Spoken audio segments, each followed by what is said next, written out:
What's up, YouTube? I want to review Yatagan Caron. This one, really nice fragrance. I mean, it's not a top note scent for one thing, but nice dry down, very masculine, kind of a macho old school shipper. I mean, this one definitely has a great smell to it when you let it dry down. You give it an hour or so.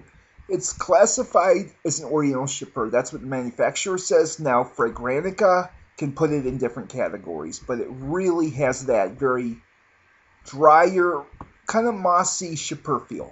Doesn't have moss in this one. It's more of a refined woodsy smell. And, as you spray it on, it's a little bitter. It kind of has a caustic, like polo green kind of feel when you first spray it on. So I don't know if I would like the top notes. But, that's a good thing about this one because it just hasn't developed yet. And it's a different kind of smell. If you get through those top notes, and you like drier scents, you may actually really like this. I mean, there is lavender and, the wormwood's kind of strange in this one. And the artemisia kind of gives it maybe a little bit of a green thing, maybe a little too green for nowadays, but at least that's the top note. And, in the middle of the scent, or the heart notes, that's when, the pine needles and, the woodsy notes really come out. Now, the vetiver and patchouli give this kind of a complex. Like the patchouli in this one is maybe a little bit exotic, but you don't just smell it jumping out at you. But the vetiver kind of dries it out and gives it maybe a little more of a refined feel.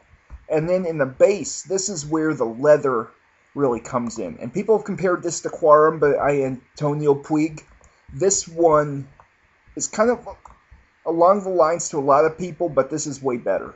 And the castoreum, very rare animalic note, and in this one, it works perfect. I mean, this one, I'm not going to say everybody's going to like this. You definitely want to check this one out. If you like older scents and you want a vintage fragrance, you might want to look into this one. I would say order samples from, various sites, like Perfumes for a Buck. Perfect place to get a sample of this and actually see it for yourself. Because I would not just recommend going out and buying this. This is an experience, and you may like it or you may hate this juice and wonder what the hell I'm talking about saying it's good. So it's really, to me, it's maybe a little bit outdated. And it's more of a refined, formal fragrance. It's not like your typical fresh juice that you wear during the day. This one is probably more of a coat and tie thing. But there are some people who absolutely love the smell.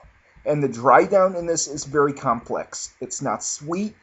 It makes up for the sweetness other fragrances have by having very complex, unique ingredients and putting them together perfectly. And the pine needles and the vetiver and the leather give this kind of a shipper feel. But it's not kicking you in the face with like a bitter, mossy feel. It's more of a macho, kind of complex fragrance. So this one, if you like dirty English and you're looking for maybe a little like the woodsy spice and the drier stuff, this may be something to check into. I mean, they both have the same color juice. They both kind of have some parallels, but this is strictly much stronger woods. And, it's a little more complex. Like Dirty English is this developed 30 years later, more modern. But this one has a great feel to it. It's probably more for somebody who's really into fragrance. Like if you're looking for the Polo Blue, don't even look at this. I know you're not going to like it, but this one does a trick because you may not like it from the bottle because it's a little strange smelling, but it dries down really nice and it's a niche brand. It definitely has that feel. You may not like it, but somebody really will. This one is strange to just review once because it has so many. I get so many vibes from it. It really does have a nice dry down though, and if you're looking for a macho scent, this is the way to go. So hope this helps and thanks.